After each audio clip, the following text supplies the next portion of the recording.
Olá, pessoal. Aqui nesse vídeo a gente vai trazer uma conversa falando, né, dos três conceitos principais da logoterapia: liberdade da vontade, vontade de sentido e sentido da vida. Então, aqui nesse vídeo, eu e o Matheus vamos começar conversando sobre a liberdade da vontade, esse termo que você já deve ter encontrado, né, em vários livros da logoterapia, e que a gente gostaria de trazer aqui alguns elementos para compartilhar com você. Pronto, então vou dar início aqui à nossa conversa sobre esse primeiro conceito fundamental da logoterapia, né? A liberdade da vontade, e isso causa às vezes um estranhamento nas pessoas, né? Pensar em liberdade, mas que liberdade é essa? Onde se falam tanto, inclusive algumas abordagens, algumas filosofias, né? Sobre essa condicionalidade, esse determinismo, né? E a logoterapia, essa discussão sobre esse conceito, ela vai partir de uma visão sobre o homem não ser um ser totalmente determinado pelos condicionantes, sejam de ordem biológica, psicológica ou sociológica.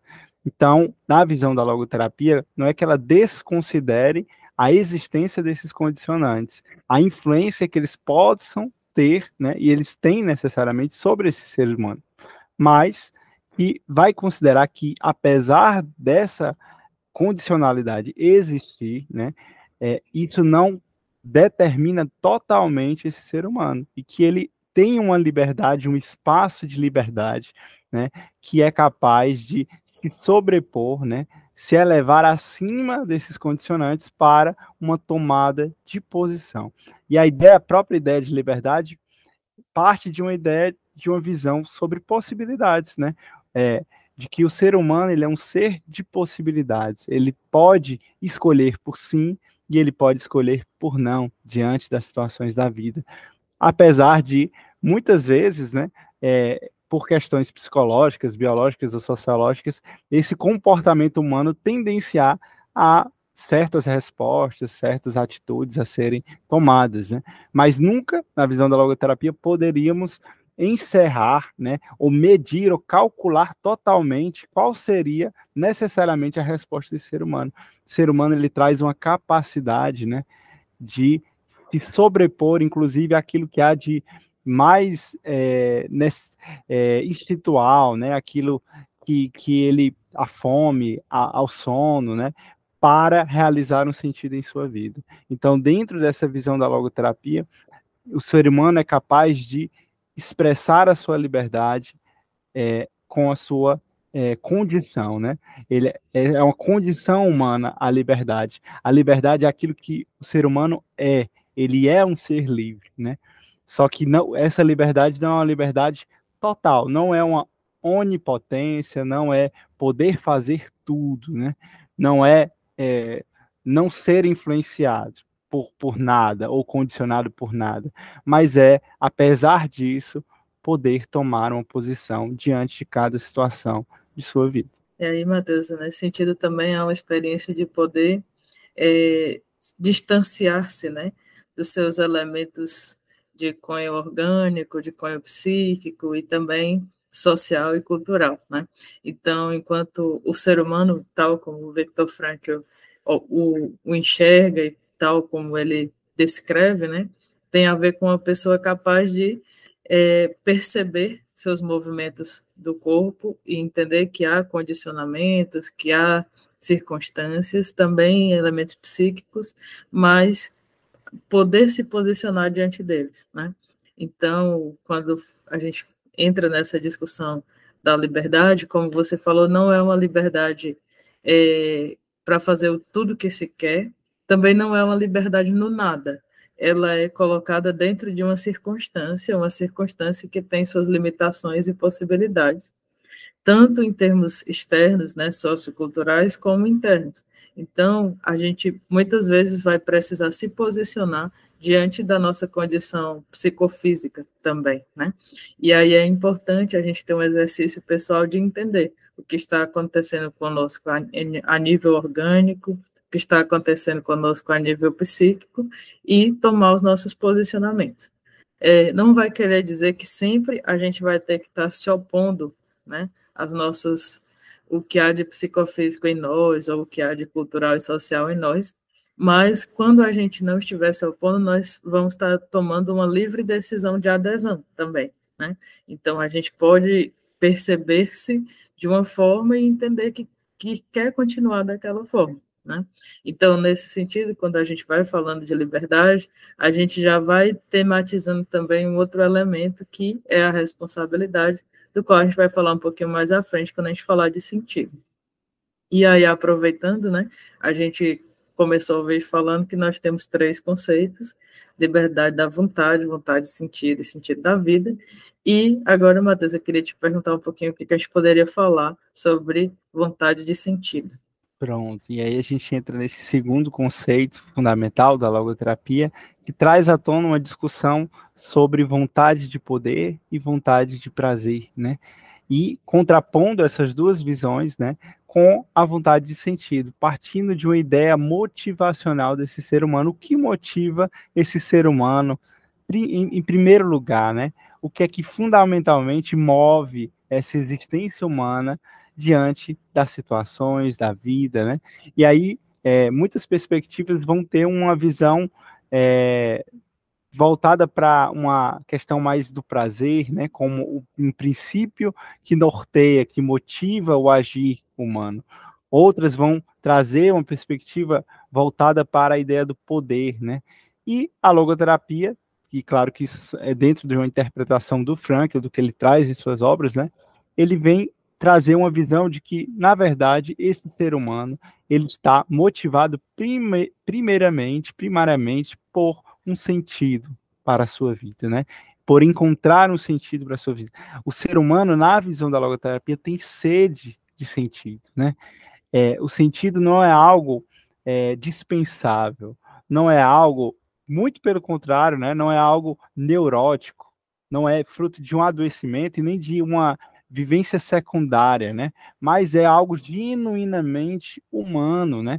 É o que diz de uma aspiração profunda desse ser humano, né? É justamente por esse ser humano ser um ser humano que ele almeja esse sentido, porque é algo da condição exclusiva desse ser, né?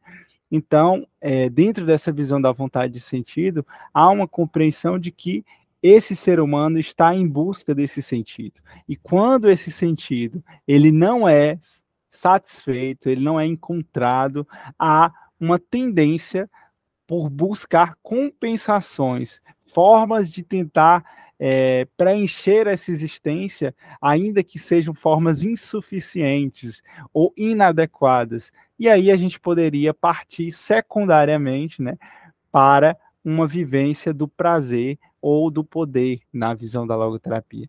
E isso, né, seria, na visão da logoterapia também, um decaimento existencial, uma vivência a nível neurótico, né, onde há um desvio dessa aspiração humana para uma aspiração psicofísica, né, por uma vivência aos moldes de algo que não sustenta essa existência em particular, né? Então, para a logoterapia, a visão, o prazer se localiza de que forma? Enquanto um efeito de uma experiência de sentido. O fim seria o sentido. O ser humano está em busca dessa finalidade que é o sentido para a sua vida.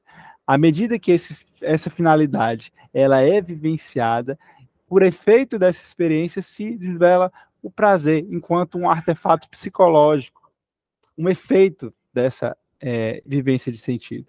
E o poder seria um meio pelo qual esse sentido pode ser alcançado diante da vida, tá? E não só o prazer é um efeito, mas também outras coisas, como a própria felicidade, a realização, né? E outros aspectos que a gente poderia também estar destacando aqui.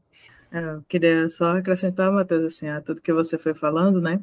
Que essa compreensão que você foi trazendo, ela está em diversos livros do Frank, ela está vinculada a um esquema que tem lá, um esquema com alguns vetores, né, em que o Frank ele traz de forma simbólica, de forma gráfica, muito do que a gente está colocando aqui, né, e acho que o que eu gostaria de contribuir assim a mais é essa noção, né, então para Frank o que nós estamos em busca é de um motivo, de uma razão, né, para vivenciar algo que nos faça sentido, né? Algo que a gente possa, uma missão que a gente possa desempenhar, uma tarefa existencial, o encontro com uma pessoa querida, nós precisamos de um motivo para vivenciar sentido, né? Uma razão. E ao percorrer o caminho desta tarefa, percorrer o caminho ao encontro dessa pessoa, aí como você colocou, a gente pode ter efeitos de felicidade, de conquista pessoal, de realização, como efeitos, né? E quando a gente perde essa noção e começa a buscar essas coisas que seriam efeitos longe de uma razão, sem qualquer motivo, né? A partir de uma fabricação, então a gente vai tendo esses efeitos de decaimento que você colocou aí, que a gente pode falar posteriormente em próximos vídeos, né? Então, muito interessante que a gente se atenha a essa mensagem do Frank. Buscamos uma razão para ser feliz, um motivo, né? Nem para ser feliz, mas assim, algo na vida que nos faça sentido, que nos dê vontade de nos mobilizar. Então, quando a gente fala de vontade de sentido, a gente também fala de movimento existencial, a nossa capacidade de se direcionar a algo ou a alguém, essa capacidade extremamente humana, né? Que o Frank tem um termo que ele coloca nos livros também para falar disso, que é a autotranscendência, e que quando nós não vivenciamos essa autotranscendência, quando nós não percorremos esse caminho de sentido, mas ficamos parados em nós mesmos, né, engessados nas nossas condições, muitas vezes a gente acaba, na verdade, indo para rotas de fuga, né? Rotas de querer encontrar os efeitos sem percorrer o caminho, né? Rotas que não são um diálogo nosso com a situação ou uma resposta nossa à vida, mas que se trata mais de uma busca, de uma produção, de uma invenção, né? E aí acho que a gente começa a partir para o nosso próximo elemento desse vídeo. Aline, só uma coisa para complementar, né? Então, assim, concordando contigo, a autotranscendência seria um pressuposto para uma vivência de sentido na vida, né? Dentro dessa ideia do que seria esse sentido, já linkando, né, com o próximo conceito fundamental, o Frankl traz também um exemplo, né, do bumerangue, né, que seria para demarcar um pouco essa ideia da autotranscendência que você vinha falando, onde o bumerangue, né, muita gente pensa que ele é um brinquedo que deve voltar para a gente, mas em princípio ele é um instrumento de caça, né? E o que ele fala na reflexão é que, assim como o bumerangue, quando ele retorna para si mesmo, né, ele só retorna quando erra o alvo, né? Assim também é o ser humano. Ele deve partir de uma vivência autotranscendente, de sair de si em busca, né, a algo, a entregar-se a uma tarefa, a amar a uma pessoa, né, a dar-se a algo que seja significativo neste mundo, né? E é somente quando há essa saída e esse encontro que se desvela um sentido nessa vivência autotranscendente, né? Perfeito, perfeito. E aí você já foi falando de sentido, né? Então a gente vai puxando para o nosso terceiro elemento do vídeo, e o link que eu queria fazer é exatamente esse, assim. A gente também vai encontrar em muitos livros do Frank, em muitas reflexões, que o sentido ele não pode ser inventado. Então, a partir da lógica do Frank, a gente não vai inventar um sentido, mas o sentido ele precisa ser descoberto, ele precisa ser encontrado. E aí, muitas vezes, essa fala do Frank é forte e também bastante intrigante, né? E aí, Matheus, como é que a gente poderia pensar sobre isso? Sim, isso traz muito uma reflexão de que esse sentido, ele não se limita a um subjetivismo ou relativismo, né? Ou seja, a gente não encontra esse sentido olhando somente para o sujeito, né? Onde ele, por mim mesmo, eu posso pensar e inventar esse sentido que da minha vida, e aí todas essas minhas inquietações, as minhas angústias serão resolvidas, né? Na verdade, não é por esse caminho que se encontra o sentido na perspectiva da logoterapia. E nem por uma lógica objetivista, né? De desconsiderar totalmente esse sujeito e partir de uma ideia pré-concebida sobre o que seria o sentido da vida, ou generalista sobre esse sentido, de que o sentido da vida é esse para todo mundo, né? Quando, na verdade, a ideia de sentido em logoterapia, ela parte de uma visão transsubjetiva, né, onde vai considerar esse encontro entre essa subjetividade, entre esse correlato subjetivo e esse correlato objetivo, onde há um encontro do ser e um dever ser, da existência e da essência, da pessoa e do mundo, né? Então, o sentido está na relação, né? Na vivência e na relação, na ação concreta que se dá nesse mundo. E o sentido, eu gosto de pensar muito nisso, né? Ele se dá também numa vivência de encurtamento de uma distância entre aquilo que se é e aquilo que se deveria ser. O movimento, ele é um fator essencial para que a gente consiga encontrar sentido, né, na vida. Se a gente não vivenciar esse lançar-se que a gente falava, esse movimentar-se existencialmente diante da vida, em direção a algo que deveríamos ser, um projeto existencial que nos cabe em particular, né, nós não conseguiremos encontrar esse sentido para as nossas vidas. E é algo até um pouco complexo, né? Porque nós, enquanto terapeutas, não podemos dizer qual o sentido da vida do outro, porque, na verdade, nós não sabemos, né? Isso precisa ser descoberto junto a esse cliente, né? Tendo primeiro um contato, né? Uma relação que troca, que apreende um ao outro, que convoca um ao outro, que afeta um ao outro, né? E dentro desse solo se nasce, né? Uma compreensão mútua, né? Onde se alarga esse olhar para as possibilidades, para as situações da vida, né? Onde se desvela, né? Sentidos possíveis de se realizar aquela existência, porque o sentido é uma vivência única e irrepetível, né? Concreto, de uma pessoa única e de uma situação única, né? O sentido muda de pessoa para pessoa e de momento para momento. Na visão da logoterapia, é um sentido situacional. Muito bom, Matheus. Só mesmo que eu gostaria de comentar a respeito, para acrescentar tudo de muito importante aí que você já foi trazendo, né? É que o sentido, ele também tem como você disse, né? Um pouco complexo de falar e tal, mas ele também parte de um olhar relacional nosso com a vida, né? Então, a vida que nos questiona, a vida que nos convoca, e esse nosso movimento, essa nossa busca de responder a ele, né? Então, quando a gente falava de liberdade, falava que ela vem muito ligada, muito conectada com uma outra palavra que é a responsabilidade, né?